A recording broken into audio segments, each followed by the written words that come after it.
Hello, good morning. I'm here in Harrington Residency, Kolkata. This is a beautiful art gallery and they also have 3 guest rooms. I'm enjoying one of them for one night. Let me welcome you to our studies in Romans chapter 10. As we studied last time, that according to Paul, Christ is the end of the law, so that there may be righteousness for everyone who believes. Chapter 10, verse 4. And then in verse 12, he says, "For there is no difference between Jew and Gentile. The same Lord is Lord of all and richly blesses all who call on him."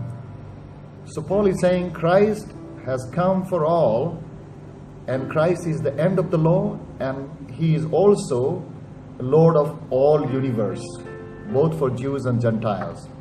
And if that is so, then teaching and preaching and proclamation is very important aspect of this new way, new found faith in Judaism. So he says in verse 14, "How then can they call on the one they have not believed in? And how can they believe in the one of whom they have not heard? And how can they hear without someone preaching to them? And how can they preach unless they are sent? As it is written, how beautiful are the feet of those who bring good news." See, Judaism was a religion of the people of book. Teaching and proclamation was the central aspect of Judaism. But somehow, after the building of the temple of Solomon and then second temple, Judaism was reduced into a temple worship. It was reduced to a rituals. And they took their covenant with God for granted. Religion had become, kind of a by inheritance, because I'm born of Jews. So they took it for granted that their salvation is already, they are people of God and they are chosen people. But Paul, he says, no, it is not so. You need to know whom you are believing in. You cannot simply walk into the temple and make an offerings and buy the blessings. Religion cannot be a commercial enterprise. It cannot be institutionalized for a certain group of people. Faith in Yahweh and faith in Jesus is individual. You believe in the person whom you know personally. Do you know Yahweh personally? Do you know Jesus? Do you know his teachings? So that's why Paul emphasizes. He says, how can they believe in the one whom they have not heard? So teaching and preaching, proclamation of the good news about the life and teaching of Jesus Christ is central to this new found faith in Judaism. And then also, Paul emphasizes on the very fact that even if you are born of Jews, have biological inheritance, and you are under the covenant of Abraham, unless you have made your personal commitment. And that's why in verse 16 says, "But not all the Israelites accepted the good news. For Isaiah says, 'Lord, who has believed our message?' Consequently, faith comes from hearing the message, and the message is heard through the word of Christ. But I ask, did they not hear? Of course they did. Their voice has gone out into all the earth, their words to the ends of the world. But they did not believe." And so even if they were Israelites, they were chosen people, if they had not believed in Jesus Christ, they had actually denied Yahweh. They have lost their covenant relationship. Paul quotes Moses, and he says in verse 19, "I will make you envious by those who are not a nation. I will make you angry by a nation that has no understanding."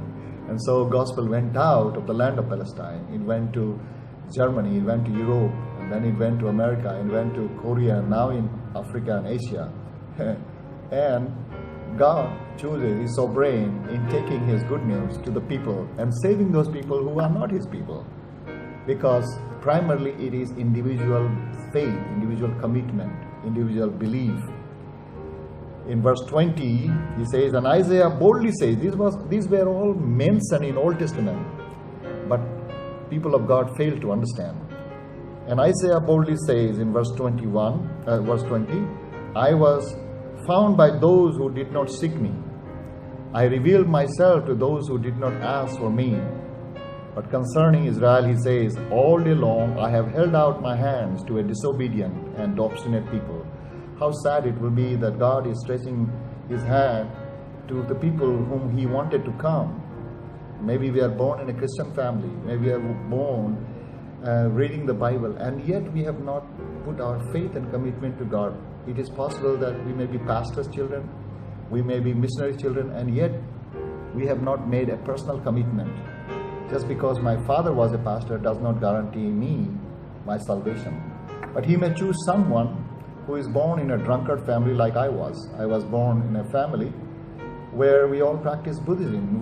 I heard about Christianity only as late as 1978. And then only in 83 I was able to make a commitment, personal commitment. So this chapter 10 is it alarms and alerts all of us that it's an individual commitment, and that's why teaching and proclamation and preaching of the Word of God to all, including the Christians, including the Jews, the people of God, and all, of course, the rest of the world, is in every generation, it will be a necessity. That's why we as a transforming leaders in Asia, we emphasize in teaching and preaching of the Word of God. Let the Word of God speak in its own term. Exegetical preaching, expository preaching, that's our emphasis. So welcome to attend one of our training. We are going to have one in first week of April, and then second week of April, and one in May. If you have never attended one of those, you welcome to register, and we will have a good time of fellowship, but we'll also learn how to interpret the Word of God and how we must teach and preach the Word of God. Paul says, how beautiful are the feet of those who bring good news. May you have the beautiful feet. Have a wonderful day. God bless you. Bye-bye.